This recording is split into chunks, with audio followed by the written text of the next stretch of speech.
Ali one-man show, and you know, we own the rights to Muhammad Ali. That's what they told me, right?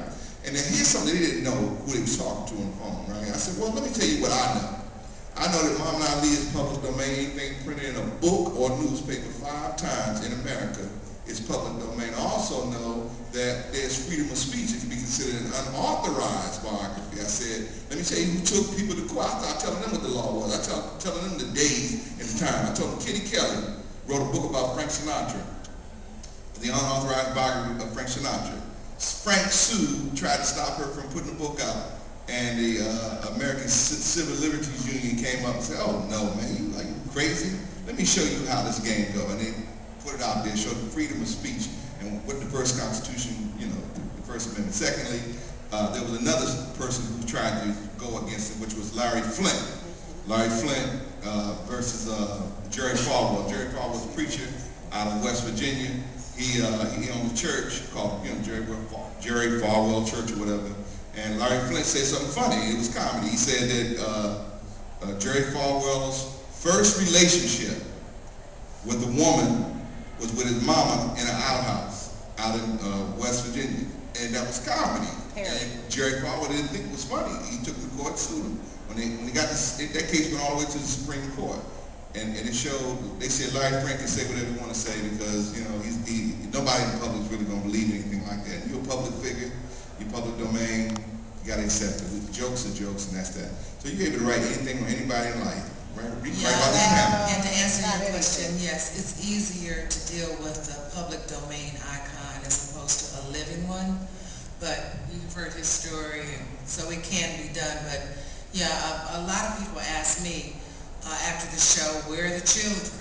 You know, she adopted like 12 kids, so that's what they asked me. Where are the children? I don't know what else kids are. And I don't care because I know they're not going to come to LA bothering me about doing a little one-woman show on Josephine Baker. So it is easier if it's a public domain figure. I know a lot of, not a lot, but I know a few actors that want to do Eartha Kitt. And I'm very interested to see who's going to jump out there now that Miss Kidd has passed on. It'll be interesting to see who does her. Do you have a show on someone that you're developing? Well, I teach college. You probably remember me some when we met through Joe Louis Blues. I wish I could hear you. They so loud. You'll see me after. You'll know who I am when we talk. Okay. So anyway, no, I just teach, and I was just wondering, you know, what you guys have to go through to do that, because we have to get everything approved. And yes, she teaches at LA Southwest College.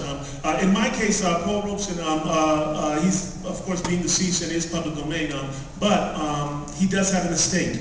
There are certain pictures that cannot be used without courtesy of. There are pictures that his son owns that were Paul Robeson Jr.'s photographs, okay? You need permission to use it. There are certain universities that I asked, why did you use that picture? They said, well, that's a copyrighted picture, and we'd have to pay a fee to use that picture from the estate, therefore we use those. I have it in my contract that in addition to Robeson's picture, my picture must be in all advertisements, and then the name must be that way, so that it doesn't run them into any trouble. Music comes a little bit different. People ask, why don't I take my show and sell it and the whole thing? Well, there are a couple of reasons for bootleg, but there are ASCAP, Association of American Society of Composers, Artists, and Publishers, and BMI, which handles music. And no matter whether you're dead or not, those publishing companies and those publishing contracts are still alive. So I don't have the right to do that. Now, I use everybody from Coltrane to Duke Ellington, Cab Calloway, Fats Waller. They're all part of the show because they're the soundtrack of his life. Music is very important in it, so I play it. I don't worry about that because if a record company comes to me to say, hey, we need, then it means I'm clearly making millions and there's something for them to get because it's going to cost them enough to litigate. If, other than that, I would say no, I can use the press and publicity, let's go with it because you got to wake up somebody dead. But I know Alice Coltrane, who was John Coltrane's, has his estate, is very protective of his music, and Spike Lee had to change Mo Better Blues from A Love Supreme to Mo Better Blues because Alice Coltrane said, I don't want that much cursing in it, it doesn't represent John. And you know, which is nice and selective because John did have a heroin habit, so I'm guessing he cursed, you know, at some point. But it does help. It's unique that we're all doing historical figures because it falls under educational entertainment. which I think is the catch with giving your show longevity. If you can educate as well as entertain, there are different cultures. What I think we fail to realize is because we see so many black people, we forget how unique we are to the rest of the world. And I'm not talking about Africans and Africans, because but the American black man is the most unique creature on the planet Earth. You know, oh, of course, I meant that in mankind, but no, absolutely, one too. Because we have done so much. When I speak to, and I have 1,200 in St. Thomas Virgin Islands, I said, there's not another Jew or Italian or Latino or Latin person that has gone into space.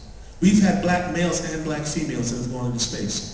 We have been a remarkable people, and so there's interest across the globe for us. And so when you come with an icon that you're doing, it does make it a lot easier to sell. And and provided you're historically accurate, in your portrayal of it, and the music is an integral part of it. So you can do it, you just can't really record it and the whole thing though. But there are performance rights involved. And let me just chime in on what Sloan just said, and women, because today I'm actually going to a reception for the very first African American woman who has been titled Captain of United Airlines.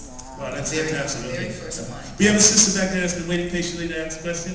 Yes, we do. Hi, yeah, I was just wondering, have you ever had troubles with equity in your one-person show in terms of dealing with equity rules, but producing it in certain venues?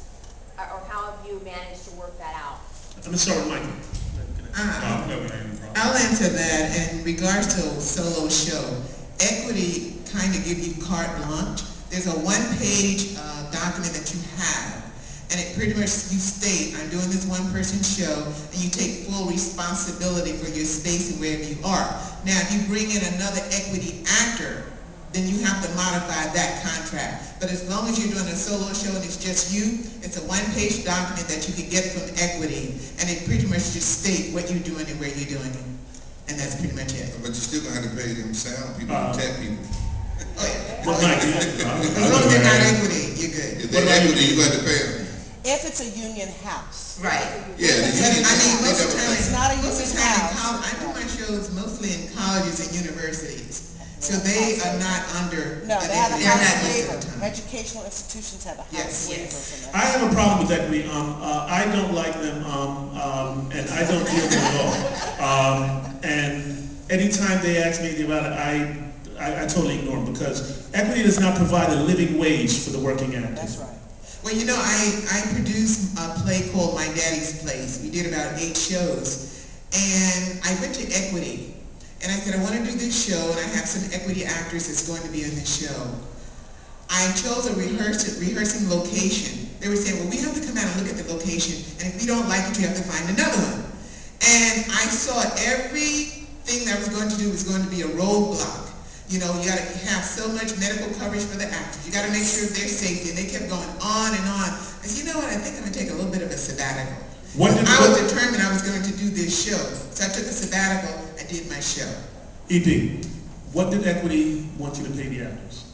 Well, for a waiver, it's not that expensive. I think for the first show, if it runs a period of time, it starts out like $8 or $9, which is not that much money. I'm sorry, how much did you say? $8 or $9 per show. I didn't mind paying the actors, because even though I took it from under equity's umbrella, I still paid the equity actors that fee. It's not that much money. Say that one more time, $8 or $9? Yes, and then if it runs for an extended period of time, that goes up to $11 or $12 per show. But the thing was, they kept giving me all these roadblocks. You got to do this, it's got to meet our specification. My thing is, this is my show, and I'm paying equity dues, but you're blocking me. There's something wrong with that picture. I'm sorry, go ahead. I'm sorry to interrupt. No, I strongly urge you. You have no business messing with equity at all. If they come and find you, it's because you're successful enough and you're getting a lot of pub, at which point you can ignore them. And if they're in it and you're not doing Broadway, tell them, well then, get out. Because they don't provide a living working wage. They have a Lord contract, which is off Broadway, okay? What is that, Lord? $800 a week. $800 a week, right? Okay, $800 a week. Now Are you keep in insane? mind, They're talking about your one-man show. Right. Because you only got one person to deal with, Okay. and that's you and them. Right. You're doing a multi-person production. No, you don't have to fight with them. Well, But your one-man show, he's absolutely right, and you guys have brought your conversation full circle. Like you started at the beginning and you said, you need to earn a living while you're doing these plays. And you deserve to get paid, because half the time we do our black theater, we do make the accommodation. You're trying to do everything right with equity, pay the actors and everything else to get your show off, and they're roadblocking you. But you all are absolutely right.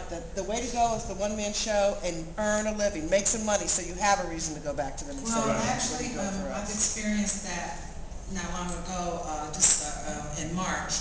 I got a booking at Theater 150 in Ojai, California. And I've been doing one-person shows now for, let's see, I started Dorothy in 2004. So this was the first time Equity contacted me about my one-person show. But it wasn't because of me. It was because of the theater that I was performing in. You see, Theater 150 has a relationship with Equity that requires that they have certain paperwork. So it depends on where you're performing as the one-person show. And I had to fill out that paperwork.